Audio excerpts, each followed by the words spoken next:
આમ આદમી પાર્ટીમાં જોડાવા માટે ગોપાલ ઇટાલિયાના નકશે કદમ ઉપર એક યુવક ચાલી રહ્યો હતો.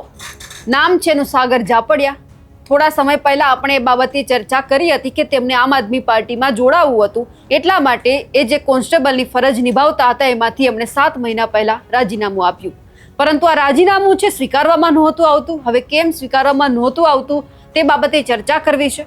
નમસ્કાર, આપ જોઈ રહ્યા છો નિર્ભય ન્યૂઝ અને હું છું આપની સાથે રિદ્ધિ. ગુજરાતની અંદર આપણે અનેક એવા દાખલા જોયા છે કે પોલીસ વિભાગમાં ફરજ બજાવતા ઘણા બધા એવા જે કર્મચારીઓ હતા તેમણે પોતાની જે નોકરી છે છોડી અને પછી રાજકારણમાં આવ્યા. CR પાટીલ હોય, ગોપાલ ઇટાલિયા હોય કે હજુ પણ ઘણા બધા આવા દાખલા છે. આમાં વધારે એક નામ ઉમેરવા જઈ રહ્યું હતું કે જે આ સાગર જાપડિયા છે કે તેમણે 7 મહિના પહેલા જે પોતે કોન્સ્ટેબલ હતા તેમાંથી રાજીનામું આપ્યું. એમને એવી આશા હતી કે તે આમ આદમી પાર્ટીમાં જોડાઈ જશે, પરંતુ એમણે જે રાજીનામું આપ્યું એ હજુ સુધી સ્વીકારવામાં નથી આવ્યું. સવાલ એ થઈ રહ્યો છે કે કેમ આ જે રાજીનામું છે સ્વીકારવામાં નથી આવતું. એ બાબતે તેમણે આજે એક પ્રેસ કોન્ફરન્સ કરી છે. સાથે સાથે એક સવાલ પણ એમણે ઊભા કર્યા છે કે જે રાજીનામું મંજૂર કરવા માટે તેમણે ઘણી બધી વખત મૌખિક રજૂઆત પણ કરી છે, પરંતુ એમણે સીધો જ આક્ષેપ એવો પણ કર્યો છે કે એમને સતત માનસિક ત્રાસ પણ આપવામાં આવતો હતો. કારણ વગર 100 કિલોમીટર દૂર બદલી પણ કરવામાં આવી હતી.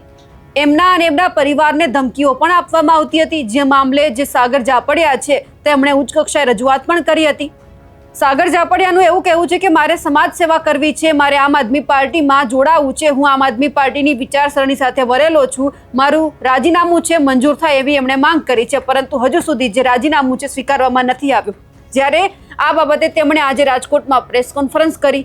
તેમણે આમ આદમી પાર્ટીમાં કેમ જોડાવું છે, કોણ એમનું રાજીનામું છે મંજૂર નથી કરતું તે બાબતે એમણે સ્પષ્ટતા કરી છે. પણ એક વાત એ પણ સામે આવી છે કે જેવી પ્રેસ કોન્ફરન્સ પૂરી કરવામાં આવી કે તરત જ તેમની અટકાયત કરવામાં આવી છે.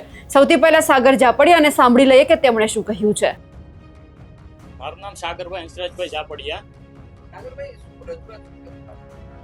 મારી રજૂઆત એવી છે કે મેં આજથી 7 મહિના પહેલા પોલીસ ડિપાર્ટમેન્ટમાંથી મારું સ્વૈચ્છિક રાજીનામું મૂકેલું.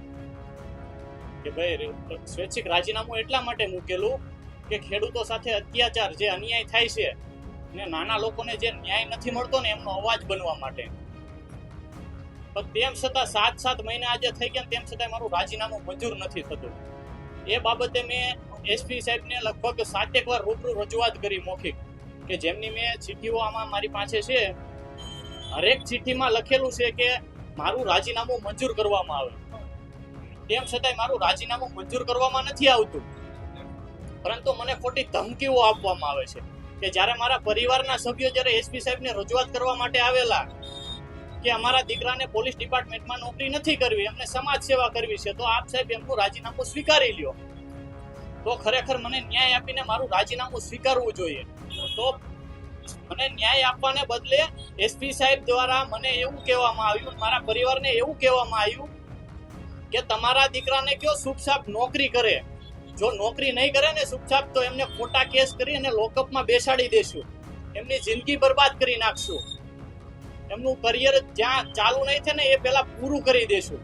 હવે વિચાર કરો, જે રક્ષક છે, જે ખાખી પહેરે છે અને ખાખી જો હણશે તો આમ જનતાનું શું થશે?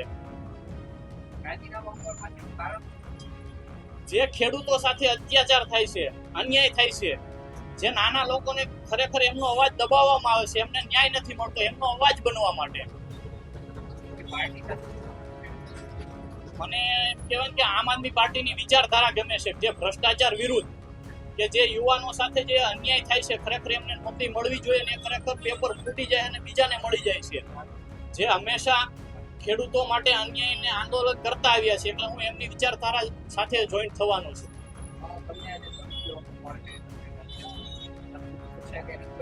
હા, મેં જ્યારે મને ધમકીઓ આપવામાં આવી હતી, મારા પરિવારને જ્યારે ધમકીઓ આપવામાં આવી હતી ત્યારે મેં રેન્જ IG સાહેબને લેખિત અરજી આપેલી હતી. એમના 1 મહિના સુધી કોઈ પણ ન્યાય મને ના મળ્યો, એટલે મેં પોલીસ વિભાગના DGP સાહેબને લેખિતમાં અરજી આપી કે ખરેખર મારી સાથે આવો અન્યાય થાય છે, અત્યાચાર થાય છે, મને સતત માનસિક ટોર્ચર કરવામાં આવે છે. કે એમ કહેવાય ને કે જ્યાં સુધી ખોટી રીતે 100 કિલોમીટર બદલી કરવામાં આવે છે કોઈ પણ કારણોસર 6 મહિનામાં. એ ટોટલ પુરાવા સાથે મેં DGP સાહેબને, માનવ અધિકાર પંચને અને હોમ ડિપાર્ટમેન્ટમાં લેખિત અરજી આપેલી છે, પણ મને કોઈ પણ જગ્યાએથી ન્યાય નથી મળ્યો. એટલે આજે હું એમ કહેવાય ને કે સૌથી મોટી અદાલત જનતાની અદાલત છે. એટલે હવે હું જનતાની સમક્ષ એમની અદાલતમાં મારો પ્રશ્ન લઈને આવ્યો છું.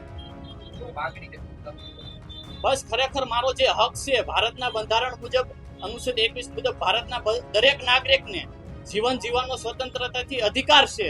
તો ખરેખર મને જીવન જીવવાનો અધિકાર છે, તો મારું રાજીનામું, મારે નોકરી નથી કરવી તો મારું રાજીનામું સ્વીકારવામાં આવે, અને મારે સમાજ સેવા કરવી છે તો મને સમાજ સેવા કરવા દેવામાં આવે.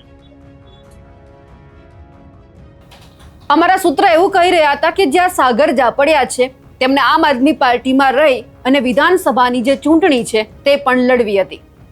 તેમણે જસદણ બેઠક ઉપર તેઓ મહેનત કરી રહ્યા હતા.